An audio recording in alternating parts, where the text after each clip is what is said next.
នៅសមរភូមិទិសប្រាសាទព្រះវិហារមិនតស្ងប់ស្ងាត់ទេតបចោលសៀមឈ្លានពានពួកវាបន្តបាញ់ប្លង់មកបន្តប៉ុន្តែវីរៈកងទ័ពយើងបានឆ្លើយតបពួកវាយ៉ាងចាស់ដៃបន្តឈរជើងលើទីតាំងយ៉ាងរឹងមាំប្រទេសមហាអំណាចបរទេសធំពួកគេគ្រាន់តែយកគោដំបងមកជំលើគំញីក្បាលថៃទេកុំឲ្យថាគេអត់មានមាត់កអ្វីសោះដែលអ្វីដែលយើងគួរផ្ដោតទំនុកចិត្តគឺយើងបន្តជឿជាក់គឺរដ្ឋាភិបាលវីរៈកងទ័ពខ្មែរយើងសតនីរកម្មក្នុងឆ្នាំ2025តបចោលឈ្លានពានសៀមមកផ្លាញ់ប្រាំងប្រាសាទទម្លាក់ក្របបែកសម្រាប់ជនស៊ីវិលខ្មែរគួរចារឹកក្នុងសៀវភៅតម្កល់ទុកនៅឯបណ្ណាល័យជាតិសម្រាប់កូនខ្មែរចំនួនក្រោយក៏បីចងចាំ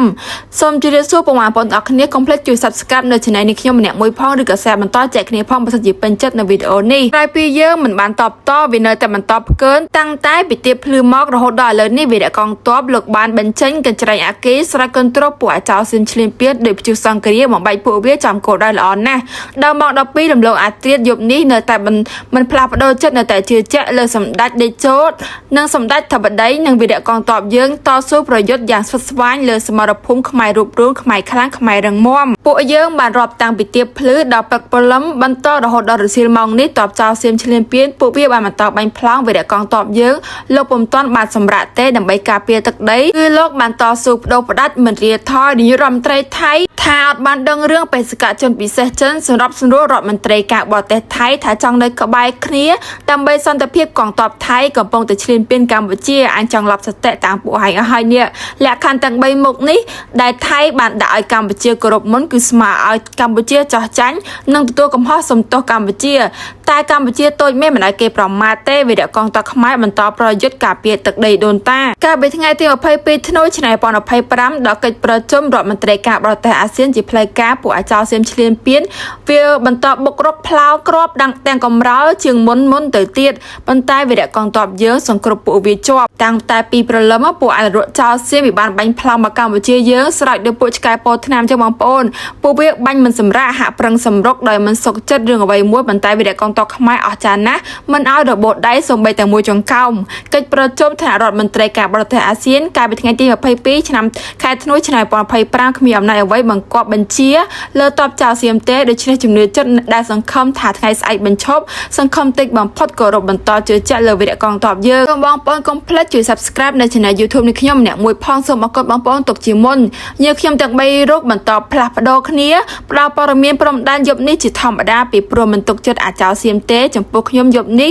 ខ្ញុំអស់ខ្យល់ហើយខ្ញុំសូមលេបថ្នាំកម្លាំងសម្រាប់ដើម្បីសង្ឃឹមថាបងទាំងពីរជួយជំនួសផងនេះជាព័ត៌មានដែលចេញដោយសារព័ត៌មានកម្ពុជាយើងណាបងប្អូនទាំងអស់គ្នាឥឡូវនេះដែរនេះខ្ញុំនឹងបន្តជាមួយនឹងព័ត៌មាន Fresh News ម្ដងតើនរណាយល់ការឈឺចាប់មួយនេះគេវាយយើងឡើងទក់សាច់ហើយគេគម្រាមឲ្យយើងសរសេរលិខិតសូមចរចាស្មានចោះចាញ់បត់ឈប់បាញ់ទើបគេព្រមឈប់បាញ់នេះហើយអធិពលប្រទេសធំជាងយើងកូនខ្មែរគ្រប់រូបត្រូវចងចាំការឈឺចាប់មួយនេះហើយត្រូវកែប្រែការឈឺចាប់ឲ្យទៅជាស្មារតីជាតិមួយយើងត្រូវរួបរวมប្រឹងប្រែងឲ្យប្រទេសជាតិយើងខ្លាំងក្លាដោយសម័យមហានគរលោកបណ្ឌិតឌៀបសុផលក្រោយថៃឈ្លានពានកម្ពុជាលើកទី2សហគមន៍អន្តរជាតិយ៉ាងផុសផុលបានឈឺឆ្អើលលើទំនាស់ព្រំដែនកម្ពុជាថៃ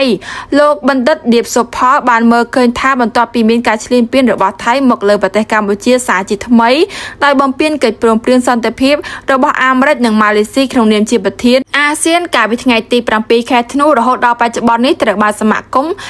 មន៍អន្តរជាតិចាប់អារម្មណ៍កាន់តែខ្លាំងលើភាពតានតឹងសង្គ្រាមព្រំដែនកម្ពុជាថៃនេះការចូលរួមខ្លមើលរបស់សហគមន៍អន្តរជាតិនេះគឺជាផ្នែកមួយយ៉ាងសំខាន់ពីសន្តានពិតរបស់ថៃនិងការបង្កហេតុរបស់ថៃមកលើប្រទេសកម្ពុជាថ្ងៃទី20ធ្នូឆ្នាំ2025ចាប់ដល់កិច្ចប្រជុំរដ្ឋមន្ត្រីការបរទេសអាស៊ានជាផ្លូវការពួកអាចោលសៀមឈ្លានពានវាបុករកប្លង់ខ្លាំងទាំងកំរោមមកលើទីតាំងជនស៊ីវិលរបស់ប្រទេសកម្ពុជាឥឡូវយើងមកបន្តជាមួយនឹងព័ត៌មាន Fresh News បន្តទៀតហើយអ្វីអាស៊ានមិនអាចទប់ស្កាត់អំពើឈ្លានពានដល់ប្រៃផ្សៃរបស់ថៃបានទី1គឺដែនកំណត់និងភាពទន់ខ្សោយរបស់អាស៊ានអត្ថបទបានបង្ហាញអាស៊ានមិនមានលទ្ធភាពទប់ស្កាត់ការប្រើកម្លាំងបាយរបស់ថៃបានឡើយដោយសារតែកង្វះអំណាចបង្ខំអាស៊ានផ្អែកលើគោលការណ៍មិនជ្រៀតជ្រែកនឹងការសម្រេចដោយឯកភាព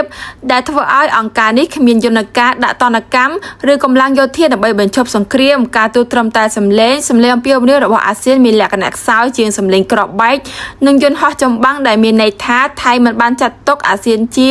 ខ្សែបន្ទាត់ក្រហមដែលខ្លួនត្រូវខ្លាចឡើយចំណុចទី2យុទ្ធសាស្ត្រចម្រុះរបស់កម្ពុជាទោះបីអាស៊ានមានដែនកំណត់ប៉ុន្តែកម្ពុជាមិនបានតល់ច្រកនោះទេអត្ថបទបាន គូបញ្ជាក់ពីផ្លូវដែលកម្ពុជាត្រូវដើរគឺច្បាប់អន្តរជាតិជាខ្នងបង្អាយប្រើប្រាស់យន្តការពហុភាគីក្រៅអាស៊ានដូចជាអង្គការសហប្រជាជាតិឬតុលាការអន្តរជាតិសិទ្ធិស្វ័យការពារការរក្សាសិទ្ធិការពារខ្លួនតាមផ្លូវយោធាស្របច្បាប់ខណៈពលដែលប្រកាន់ភ្ជាប់នៅការអត់ធ្មត់ខ្ពស់បំផុតសង្គ្រាមព័ត៌មាននិងផុសតាងបង្ហាញការពិតទៅកាន់ពិភពលោកដើម្បីបកអាក្រាតកលល្បិចរបស់ថៃដែលព្យាយាមបំផ្លាញខ្លួនពីអ្នកឈ្លានពានមកជាជនរងគ្រោះនិងចំណុចទី3តម្លៃនៃសន្តិភាពនិងភាពយុត្តិធម៌អត្ថបទបានឆ្លុះបញ្ចាំងពីមនោសញ្ចេតនានិងបាត់បង្ហាញឈឺចាប់របស់កម្ពុជាសន្តិភាពមិនមែនជាការតូនខ្សោយការដែលកម្ពុជាទទួលសុំសន្តិភាពគឺដោយសារតែរងគ្រោះពីសង្គ្រាមជិត3ទសវត្សរ៍មិនមែនដោយសារតែការខ្លាចរអានោះទេគោលការណ៍ត្រូវតែឈ្នះលើខុសបញ្ជាក់ថាប្រទេសធំមិនប្រកាសថាអាចឈ្នះប្រទេសតូចឡើយ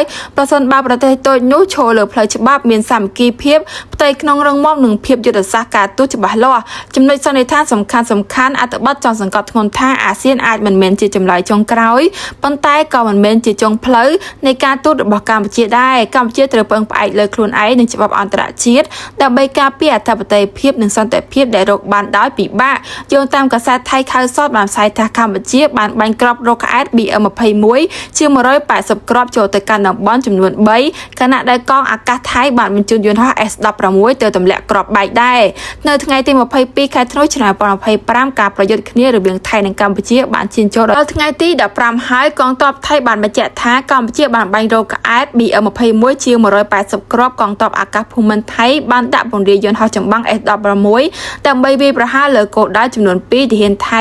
ម្នាក់បានពលីជីវិតហើយប្រជាជនស៊ីវិលជាង 17000 នាក់ត្រូវបានជម្លៀសចេញនៅវេលាម៉ោង 6 ល្ងាចនៅថ្ងៃទី22ខែធ្នូឆ្នាំ2025មជ្ឈមណ្ឌលបប្រតិបត្តិការកងទ័ពភាគទី1បានសង្ខេបស្ថានភាពតាមបណ្ដោយព្រំដែនថៃកម្ពុជាក្នុងខេត្តស្រះកែវកម្លាំងពលតូចបុរីរ៉ាំបាននឹងកំពុងបំពេញបេសកកម្មការពារអធិបតេយ្យភាពជាតិចំពេលមានចំនួនរវាងថៃនិងកម្ពុជាដែលឥឡូវនេះឈានចូលដល់ថ្ងៃទី15ហើយដោយមានការប្រយុទ្ធគ្នាដើម្បីដណ្ដើមយកទឹកដីនៅដំកាសែតខេត្តសតថៃបានប្រាប់ថាសង្ហបុរីមានការព្រួយបារម្ភយ៉ាងខ្លាំងចំពោះស្ថានភាពតាមបណ្ដោយព្រំដែនកម្ពុជាថៃនិងរបាយការណ៍អំពីការបាត់បង់ជីវិតទាំងសងខាងកិច្ចប្រជុំពិសេសរបស់រដ្ឋមន្ត្រីការបរទេសអាស៊ានដែលរៀបចំឡើងដោយប្រធានអាស៊ាននៅទីក្រុងកូឡាឡាំពួរនាថ្ងៃនេះគឺជាជំហានដ៏សំខាន់មួយក្នុងការពិភាក្សាការបន្តបទឈប់បាញ់ឡើងវិញសង្ហបុរីសូមស្វាគមន៍ចំពោះការកោះប្រជុំគណៈកម្មាធិការព្រំដែនទូទៅកម្ពុជាថៃ GBC នៅថ្ងៃទី24ខែធ្នូឆ្នាំ2025ខ្ញុំបានជំរុញឲ្យសហស៊ីវិករបស់យើងមកពីភាគីទាំងពីរបន្ធូរបន្ថយភាពតានតឹងនៃស្ថានភាពនេះបន្តកិច្ចពិភាក្សានិងដោះស្រាយចំនួនរបស់ពួកគេដោយសន្តិវិធីក្នុងនាមជាអាស៊ានអនាគតរួមរបស់យើងកាន់តែភ្លឺស្វាងលុះត្រាតែយើងរួបរวมគ្នាសូមជម្រាបបងប្អូនទាំងអស់គ្នាសម្រាប់ព័ត៌មានរបស់នេះខ្ញុំក៏ត្រូវបញ្ចប់តែត្រឹមនេះសិនសម្រាប់បងប្អូនដែលតើមក Subscribe នៅ Channel YouTube នេះខ្ញុំកុំភ្លេចណាសូមជួយ Subscribe ម្នាក់មួយដើម្បីជាកម្លាំងចិត្តនៅវីដេអូថ្មីៗជាបន្តទៀតសូមអរគុណសូមជម្រាបលាសន្យាជួបគ្នានៅឱកាសក្រោយ